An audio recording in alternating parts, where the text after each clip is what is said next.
सासे मन्त्रिया प्रमोशननि जायगायाव जादों डिमोशन। सासे मन्त्रिया आसलते प्रमोशन जायोबा हय गिबि मन्त्रि जागोन नहय लेङाइ गिबि मन्त्रि जागोन खिन्थु दिनै बिथाङा मा बुंगोन प्रमोशनथ' जायाखै डिमोशनसो जादों। एमएलए निफ्राय एमसिएलए फैदों बे आसलते एसे लाजिथाव बाथ्रा। बुंनो थाङोब्ला बिपिएफआव बिजाथि गसंनो थाखाय रावबो मानसियानो गैलिया। जों बेखौनो हमना लादों जे बिपिएफआव केन्डिडेट जानो मानसियानो गैलिया आरो बिनिखायनो डिमोशन खालामनानैबाबो मन्त्रिखौनो कन्टेस्ट खालामनो गोनां जायो एमसिएलए हिसाबै।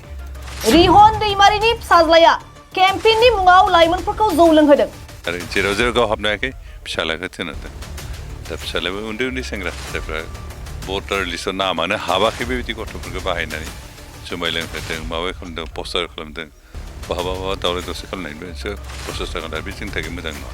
रिहन दैमारिनि साहा बागानाव थांनाय लामाखौ जोंसो बानायदों।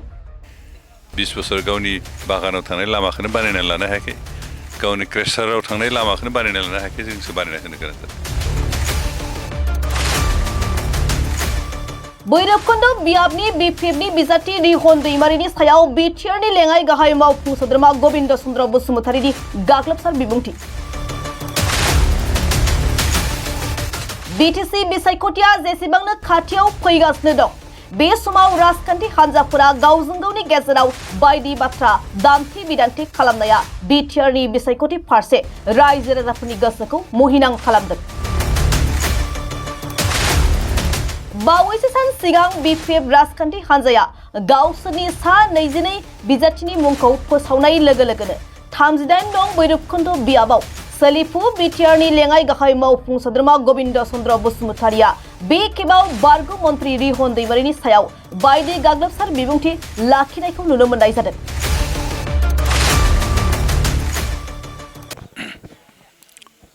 दिनै टिबिटला गामिनि रायजो राजा लोगोसे खाथि खाला थानाय गामिनिफ्रायबो सा 40 सुबुङा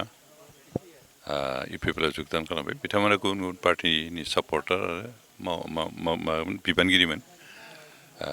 दिनै बिथांमोना नुबाय जे बिपिएफ आरो गुबुन पार्टिफ्राव थानानै जेबो भबिष्यत गैलिया जेबो आसा गैलिया मानोना बिथांमोना बेखौनो रोखा नुहुरो जे इउपिपिएलआ सरकार दागोन। दा जाय पार्टिया सरकार दागोन बेजों थायालाफानो गुबुन सरकारनिफ्राय गोजानाव थानाय पार्टिजों थांनानै थायोबा जोंहा जेबो भबिष्यत गैया बेखौ सानखांना होननानै दिनै बिथांमोना इउपिपिएलआव जुगदान खालामबाय। जों बिनिखाय बे इउपिपिएलनि लेङाइ आफादगिरि हिसाबै बिथांमोनखौ बरायदों। जों बिथांमोनखौ बेखौनो खावलायदों जे इउपिपिएलनि जिथु प्रिन्सिपाल आरो आदर्श बेखौ नाजावनानै बेनि मथे बिथांमोना सोलिगोन आरो इउपिपिएलनि जिखिनि थाखानाय मावथि बिथांमोनजों लोगोसे खामानि मावगोन। जों थांनाय बोसोरबो जिखिनि सरकार सालायबाय आरो बे समाव जों रायजो राजाफोरनि थाखाय जिखिनि खामानि मावबाय बेखौ नुनानै बिथांमोना गोजोननाय मोन्दों आरो जों बिथांमोनखौ लाफानानै आरोबाव रायजो राजानि मोजांनि थाखाय खामानि मावगोन। जोंहा भैरबकुन्द समाजाव गोबां जेंना दासिमबो दंबावो बेखिनिखौ बोस्रांनांगोन आरो बेखिनिखौ बोस्रांनो थाखाय जों सरकाराव फैनांगोन आरो बे सरकाराव फैनोब्ला लोब लोब रायजोफ्रा जोंखौ मदद खालामनांगोन। खारन गणतन्त्रआव रावबो दैदेनगिरिया आं सरकार दागोन होननानै दाबि खालामनानै दानो हाया। सरकार दानाय दायिया रायजो राजाफोरनि मदद हेफाजाबनि सायावसो। दिनै जोंनि इउपिपिएलआव लैहोर लैहोर गुबुन पार्टिनिफ्राय फैनानै जुगदान खालामनायनि ओंथियानो जाबाय जोंनि गोहोआ बारासिन जानाय गोख्रों जानाय आरो गोख्रों जानायनि गेजेरजोंनो जों फैगौ बिसायख'थि देरहानाय आरो देरहानायनि गेजेरजों जों सरकार दानो हानाय बेबायदि मोनसे पजिसन जोंहा फैबाय। बेनिखाय जों स्पेसियेलि पार्टिनि चिफ हिसाबै आरो लोगोसे सरकारनि चिफ हिसाबै माने प्रमद बर' बिथांखौ साबायखर होयो जे बिथाङा जिखिनि पलिसिजों खामानि मावदों बे पलिसिया गासैबो रायजो राजाफोरखौनो गासैबो हारिनि सुबुंफोरखौबो मोनसे मा बुंगोन इउपिपिएलनि प्रति माबानानै इउपिपिएलआव जुगदान खालामनो थाखाय बिथांमोनखौ गोसोआव थुलुंगा होदों। जों आसा खालामदों फैगौ समावबो रायजो राजाफ्रा जोंखौनो मदद खालामगोन आरो थांनाय बाराव जिखिनि मदद खालामबाय बिथांमोनखौ बिनि थाखाय साबायखर होदों। लोगोसे फैगौ समावबो जोंखौनो मदद खालामगोन होननानै बोरसा खालामनाय बिथांमोनखौ जों खावलायदों आरो जों सरकार दानो खाबु मोनोब्ला आथिखालाव जिखिनि खामानि दं बेनिखाय आरो बांसिन खामानि मावनो जों नाजालांबाय थागोन। खारन जोंनि थांखियानो जाबाय रायजो राजानि जेंनाखौ बोस्रांनानै जोंनि समाज जोंनि ओनसोलखौ जौगाखांनाय बे खामानिखौ मावफुंनाय बेनो जाबाय जोंनि थांखि।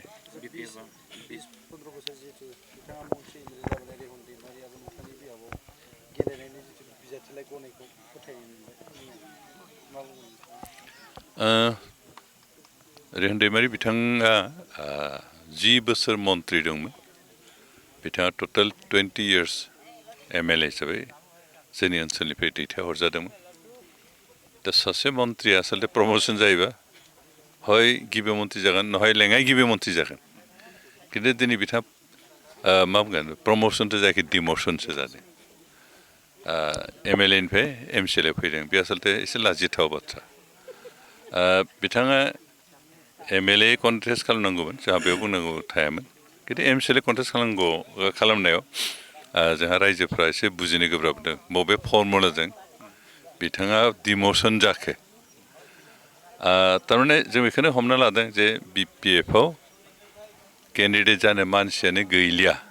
आरो बिनिखायनो डिमोसन खालामनानैबाबो मन्त्रिखौनो कन्टेस्ट खालामनो गोनां जायो MCLA हिसाबै थांनाय 20 years बिथाङा MCLA जानाय समाव जिखिनि खामानि मावनो गोनांमोन बेखिनिखौ मावफुंनो हायाखै आरो बेनिखायनो दा गामिफ्राव हाबनाय रायजो राजाफोरजों जों जिखिनि रिपर्ट मोनदों बे रायजो राजाफोरजों बिथाङा प्रश्न खालामजायो 20 बोसोरजों नोंथांखौ निर्बासित खालामनानै MLA खालामदोंमोन मन्त्रि खालामदोंमोन बै समाव जोंनो मा होदोंमोन दिनै जे MCLA गेलेनो फैदों बै 20 yearsआव जोंनि गामिनि थाखाय जोंनि ओनसोलनि थाखाय जोंनि रायजो राजाफोरनि थाखाय मा मावदोंमोन बेबायदि कुइसन सोंजानो गोनां जानानै बिथाङा प्राय गामिफ्राव हाबनो हायाखै आरो जेराव गाव हाबनो हायाखै फिसालाखौ थिनहरदों दा फिसालायाबो उन्दै उन्दै सेंग्रा जायफ्रा भटार लिस्टआव नामानो हाबाखै बेबायदि गथ'फोरखौ बाहायनानै जुमाय लोंहोदों माबा खालामदों पस्टार खालामदों बहाबा दावराव दावसि खालामनायनिबो मोनसे प्रसेस जागोन आरो बे जोंनि थाखाय मोजां नङा बेनिखायनो जों बेखौसो खावलायनो सानदों जे रेहन दैमारिया गावनि फिसालाखौ जाहाथे बेबायदि उन्दै उन्दै गथ'फोरखौ जाहाथे बाहाया मेचुर गथ'फोरखौ बाहायदों जोंहा बेयाव बुंनांगौ गैया मेचुर मानसिखौ बाहायदों जोंहा बेयाव बेबायदि खामानि मावोब्ला जोंहा बुंनांगौ जेबो गैया जों बेनिखायनो गियाखै PPL हिसाबै रेहन दैमारि गेलेनायखौ कारण 20 बोसोराव बिथाङा रायजो राजाफोरनि थाखाय खामानि मावना होनो हायाखै 20 बोसोर गावनि बागानाव थांनाय लामाखौनो बानायनानै लानो हायाखै गावनि क्रेसाराव थांनाय लामाखौनो बानायना लानो हायाखै जोंसो बानायना होनो गोनां जादों गावनि गामियाव थांनाय गामिनि लामाखौनो बानायना लानो हायाखै बे जितु गामि गेजेरनि मेन रड बेथ' नों स्टेट गभर्नमेन्ट बेखौथ' मिनिस्टार सासे बानायबा माबा MLA सासे बानायनाय बाथ्रा गैया स्टेट गभर्नमेन्टनि पलिसि खिन्थु गावनि गामिनि जि फिसा फिसा लामा दं बेखिनिखौ 20 yearsआव बानायना लानो हायाखै जोंसो बानायनो गोनां जादों दा 20 yearsआव गावनि गामिनि लामा फिसा फिसाखौनो बानायना लानो हायि मानसिनिफ्राय जों मा आसा खालामनो रायजोफ्रा मा लुगैनो बेनिखायनो जों गियाखै जोंनि थाखायथ' एक्सुवेलि रेहन दैमारि फेक्टर नङा मन्त्रि जानो हागौ बिथाङा MLA जानो हागौ 20 years थाखाय खिन्थु जोंनि थाखाय फेक्टर नङा